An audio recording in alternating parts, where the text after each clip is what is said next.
This is the Journal of Avery Williams, written in 1904. It is the journal of an Englishman who lived in the province of Gloucestershire in Lower and Upper Slaughter during January of 1904. He reportedly went missing later that year. Right. Entry 1. Journal, Avery Williams, 26th of January 1904, Slaughter, Gloucestershire. I didn't expect that Liam would visit me today, not after all his work recently. He told me he's been swamped, something about the university. I didn't ask. He's been so distant lately, not sure why. He never writes to me anymore, nor does he visit. I wish that he would. I've kept his plants alive, though I wouldn't say healthy. He won't take them with him, but that's all right. I'll keep them around my house until I inevitably kill them, as I always somehow do. He told me about the new war that's started. Nothing of concern, but who knows? I'm in my 20s, maybe they'll try to draft me. I'm sure they'd send a letter and then see me walk in with my cane and admit their mistake. I can barely walk now.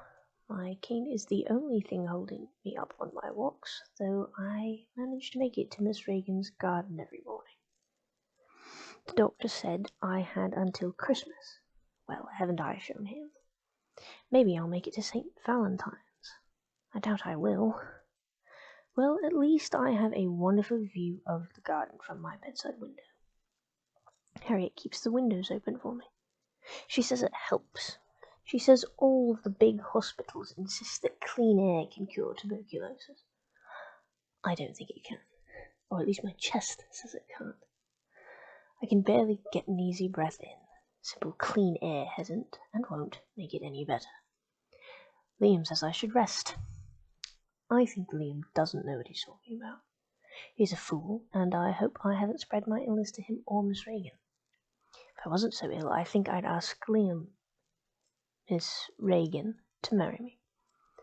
I don't think she'd like that. I wonder if Liam would. I think the fever has gotten to my head. Perhaps I will rest now and walk to the garden for a better view of the sunset. He has crossed out Liam, and I wonder if Liam would. Second entry. Avery Williams, 27th of January 1904, Slaughter, Gloucestershire. Miss Reagan, Martha, gave me flower. I'm not quite sure how I'm supposed to feel about it, but I think I liked it. It's a little purple thing with about 6 petals. I think she said it was a lily. She grows them in her mother's garden. I think it's the sweetest thing anyone's ever done for me. 12 p.m. Harriet tried to take the flower from me. I said no, but she insisted. She just wanted to put it in a vase, so I compromised and went with her to help. She had some small yellow flowers, dandelions she called them, and she put them all and my lily into a small vase. She said I looked like a small child with how I watched her. She laughed. I didn't find it very funny, but I didn't feel like she was making fun of me, so I think I was just a little embarrassed. Martha says it's good to write about how I feel. I think it's good for logging. It was rather nice of her, though. I wish she asked if she could first. I'm sure it's an overreaction of mine. 6 p.m. Camden came by to say hello this afternoon. He wanted to see how I was doing, so I told him that it's been a good day, which is true. I can comfortably walk today without Harriet's help. I helped him rein in his horse Mabel. He's helpless with her. She let me feed her this time without trying to eat my fingers. A vast improvement from last time. Camden laughed at my expression when she did. She left me with a saliva-covered palm. I'm quite pleased with today, though, I must say. I managed to get around enough to be able to read in my study and take a small walk in Martha's garden. We had a short talk about butterflies.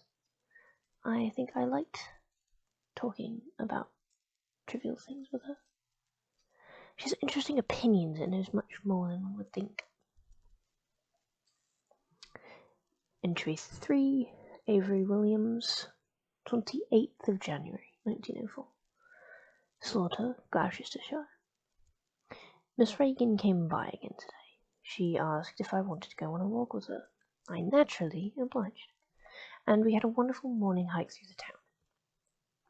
We bought bread and had tea in the town centre, and we talked with a florist about what the best flowers to plant in spring are. She said petunias and marigolds, so I bought a few, and Miss Reagan brought a few pansies for herself to pick up on her way home. I never knew how much Martha knew about flowers. I listened to her talk about them for so long that I forgot that my chest hurt. I think that if I stay well enough, I will go on more walks with Martha, maybe Harriet as well. She's told me before that she loves walks. It's supposed to be a bit grey tomorrow though, so I don't think we'll walk then.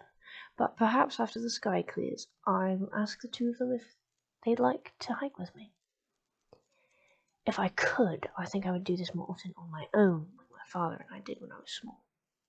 Granted, I think the only reason he went with me was because he wanted to toughen me up, as he would say. I just like the birds. 5 p.m.